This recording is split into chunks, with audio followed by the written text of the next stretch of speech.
Hi, I'm Caspian from Strumtree, and today I'm going to show you 3 easy exercises to help you memorize chords on the guitar. Have you ever been strumming away at a song on the guitar until you reach your nemesis chord, and all of a sudden you're awkwardly fumbling around for a few seconds as you try and fit your fingers in the right place? Don't you wish you could just strum through the song without stopping? Well, the problem might be that you're having trouble memorizing the chords. And the truth is, to play chords quickly, you need to learn how to put your fingers down all at once rather than one finger at a time. So last week, my wonderful colleague Eduardo shared these 3 exercises to help you memorize difficult chords. I'll start with some easier examples, but by the end I'll have some more advanced chord shapes for you to try out. So we'll start with the D chord. Now the easiest way to play the D chord is with our pointer finger on the 2nd fret of the G string, our middle finger on the 2nd fret of the little E string, and then our ring finger tucks between on the 3rd fret of the B string, like that. And I'll leave a picture in the corner for you. That's our D chord. So we want to be able to get to the point where we can just land our fingers all at once and quickly create a D chord like that. But at the beginning you might be doing this, 1 finger at a time, 1 finger at a time, 1 finger at a time. Well, for the first exercise, create that shape and press on the strings. Press down like that. And then just release the pressure. Relax your fingers a bit. Your fingers are still touching contact with the strings, but they're just relaxed. So press and release. Press and relax. Press and relax. We want to train our brain to be able to hold a shape pressing down on the strings and also keep that shape with relaxed fingers. So we're pressing and relaxing. That's the first exercise. Easy, right?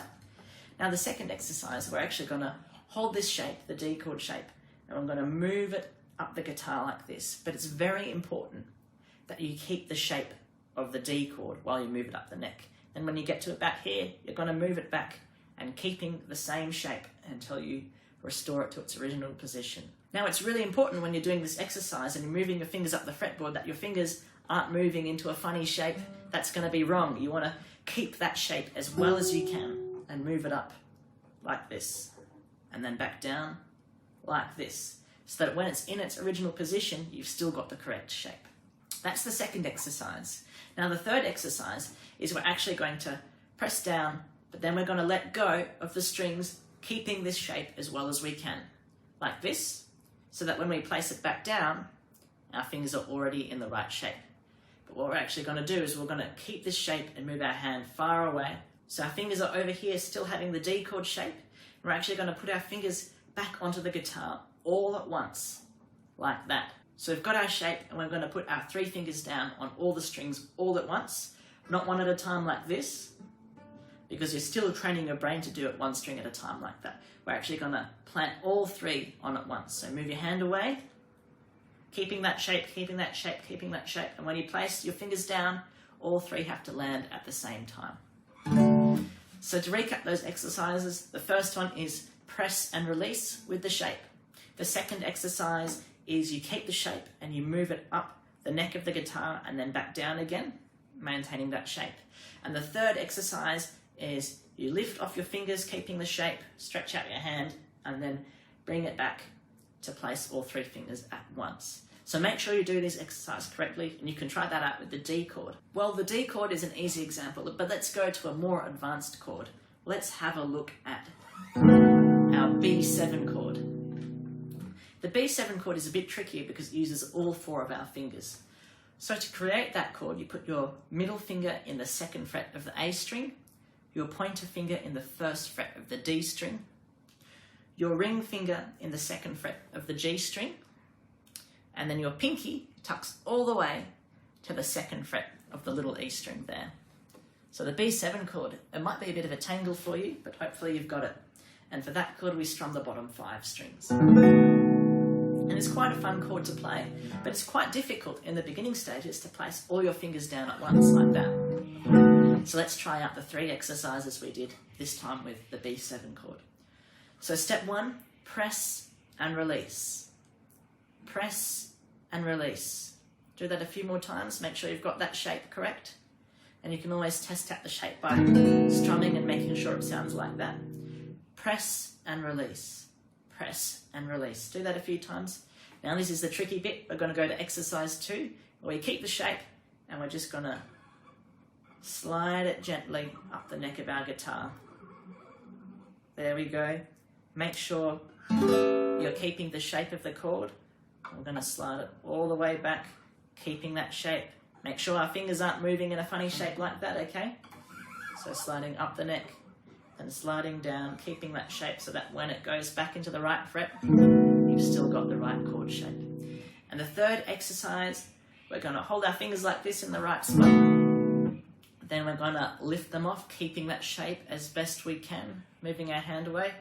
Then trying to land all the fingers at once. There we go. You've still got the sound, that's good. Trying to land all the fingers at once. I can show you what that looks like. Here we go, we've got the shape. Moving our hand away, landing all the fingers at once. Like that with the B7 chord. Fantastic. Let's try an even harder chord now. Let's try a bar chord. Let's do the F chord. So, to create the F chord, first we need to use our index finger as a bar on all the strings in the first fret. Then we're going to use our middle finger and put it in the second fret of the G string. Our middle finger is there. Then we're going to use these two fingers to play in the third frets of the A and D string. And then we should have a sound like this. That's our F bar chord. In the beginning stages, it might be very useful to go methodically and do the index finger first and the pointer finger and then the other two fingers, or you might have a similar step-by-step thing. But eventually, you want to be able to just land a bar chord on the guitar like that. So once you've got that shape, the first exercise is press and release, press, release, press, release. The second exercise is you're going to actually slide that shape up the guitar. And the great thing about bar chords is you can play them anywhere. And to test this out, you can actually stop anywhere on the neck and see if you've still got a clear sound.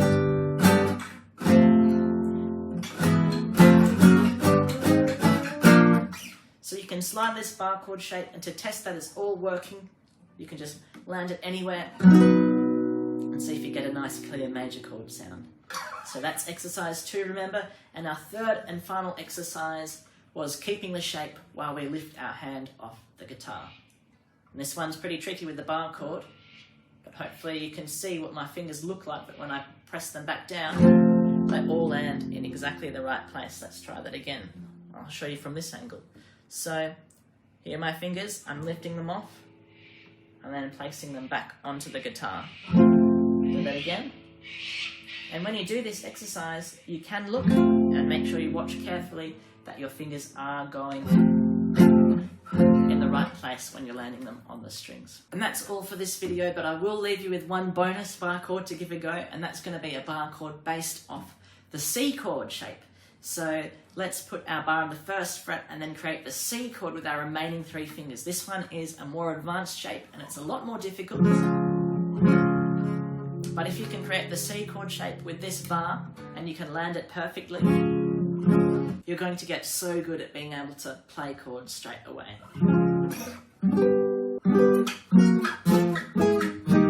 So that's the bonus challenge if you want to learn an even more difficult chord. And there are always new chord shapes to learn. So if you're getting bored of these open chords and simple bar chords, you can always look into jazz chords or some advanced classical music chords as well. I hope this video was useful for you. Please subscribe if you want to see more videos like this, and I'll see you in the next one. Take care.